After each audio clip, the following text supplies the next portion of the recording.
Welcome back to my word. As I was now from here, I was just now exit my Debtors Days.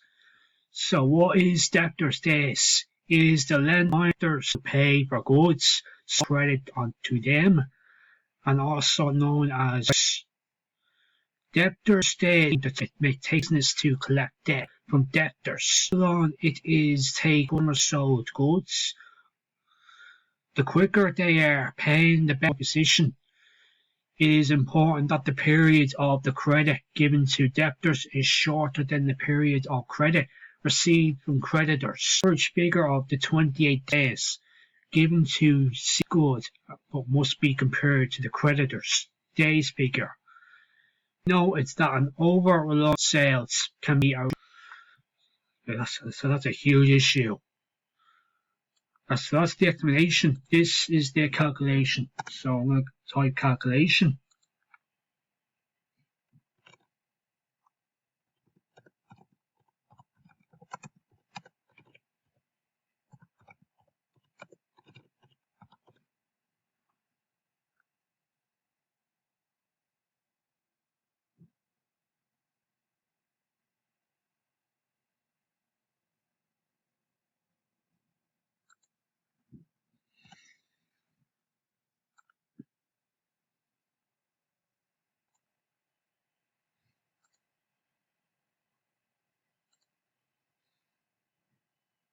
Okay, so when it comes to debtors, it is debtors which is part of the balance sheet, and you divide that by credit sales. So normal sales, and you multiply that answer by 28 days.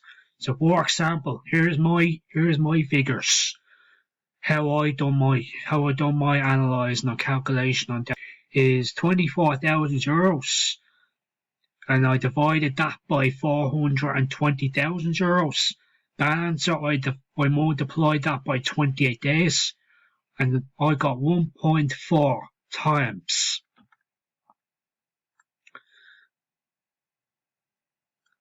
And that's Debtors Days done. Now into the Creditors Days. So in the explanation of Creditors Days.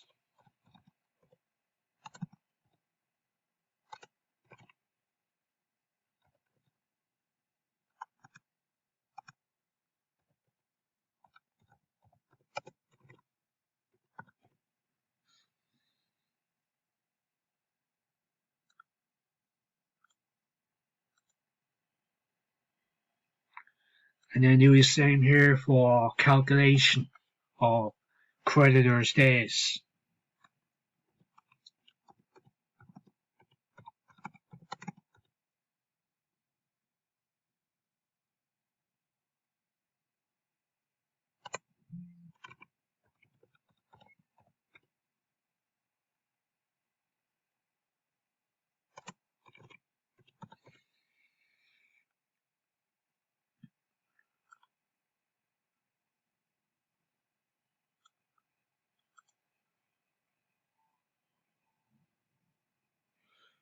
So now let's start my explanation of Creditors Days. Is the length of time a company has to pay its creditors and suppliers for goods purchased on credit. It is also known as payment terms. Creditors Days relates to the average amount of time it takes a business to pay its creditors, and the period of credit given by suppliers where a company has purchased materials. The period of credit received from creditors should always aim to be longer than the credit given to debtors, in order to maintain a healthy cash flow position in meeting day-to-day running expenses. Now here comes my calculation of the Creditors Days. Is just trade creditors divided by purchases. So 39,000, divide that by 230,000 euros. That answer I multiplied by 54 days, and I got 8.64 times.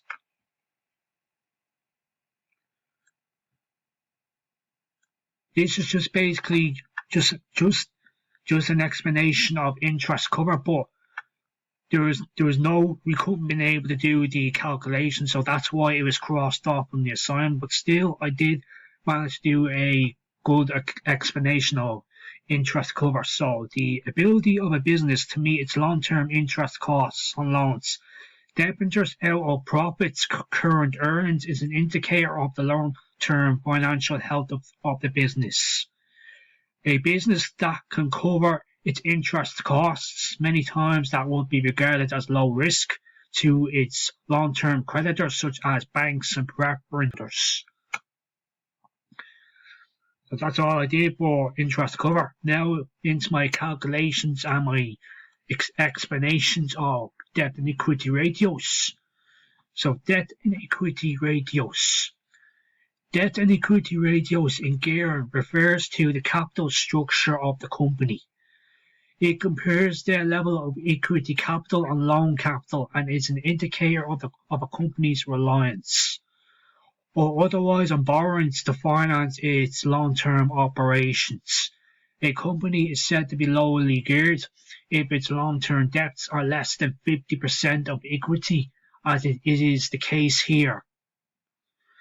However, if investors were to become dissatisfied with their return on capital employed, they may still decide to invest elsewhere, despite the business being lowly geared.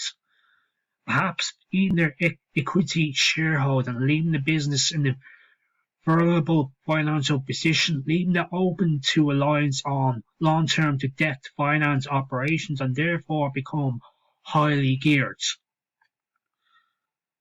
I have to analyse and do an extra balance sheet that will analyse the debt and equity ratios.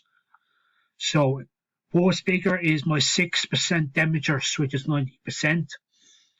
Then it's share capital, I've done €680,000. €1 on every ordinary share. €800,000 authorised, issued to be €680,000.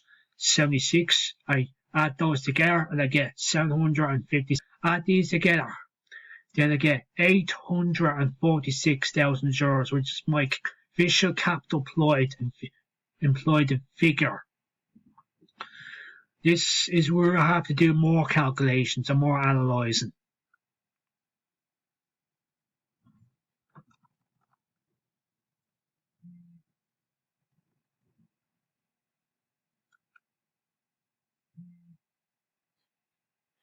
So, when it comes to finding the gearing of debt and equity ratio, I have to do the long-term debts, which is €90,000, then total equity, which is €756,000, then divide the debt by equity ratios. So €90,000 and €756,000, and my answer is 0.112.1, and that is a lowly geared company that is not overly reliant on finalising is the business with long-term loans and debt as LTD, as debt is very expensive and interest and debt itself needs to all be repaid. So that's all the debt and equity ratios completed and finished. Very good. Now let's go to, I don't really have to explain all that. It's mainly what I already explained to you already. It's just additional information. The only difference is the percentage and number of figures have changed. So I have to recalculate the figures. So I got 8.4% for net margins.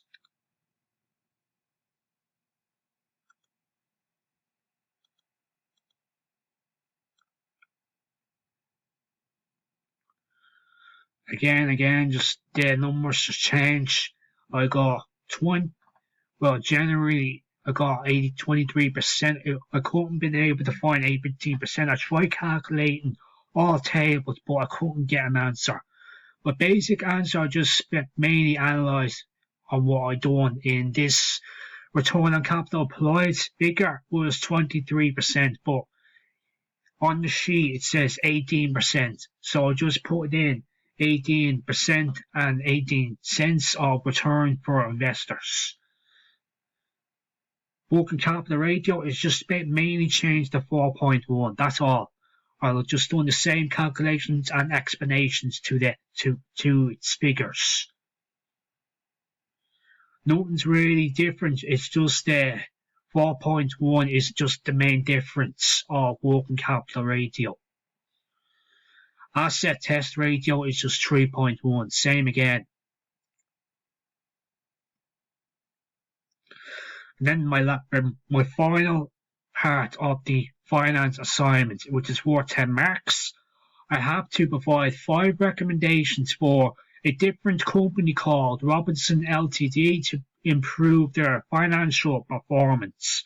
So, the first recommendation I analyse is to improve cash flow.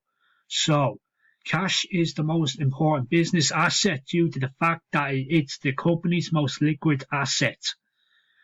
Cash allows the company to pay for expenses instantly, as well as making immediate investments when the opportunity itself arises. The company's cash flow is the lifeline of its business financial performance. Cash flow is calculated by determining the company's incomes from accounts receivable and its expenses from accounts payable. If there's more money coming into the business than going out of the business, then the company will have a positive cash flow and vice versa. Most businesses are not able to forecast their cash flow, which reduces their ability to anticipate shortfalls in the future and correct them. Now into my second recommendation to improve the financial performance is to reduce and improve financial debts. It's no secret that the business often has more expenses. If the company is not aware of its debts, it can easily slip into financial difficulties. Missed payments or late payments can lead to additional fees or higher interest rates, as well as legal issues. These are all expenses the companies will want in order to avoid to keep its business financial performance on an optimal level. To remedy that situation, the company should consider consolidating its debts. So, debt consolidation means taking a loan to cover multiple debts and consolidating them into a single larger debt. This may sound bad, but consolidated debt has better payoff terms, with lower interest rates and lower monthly payments.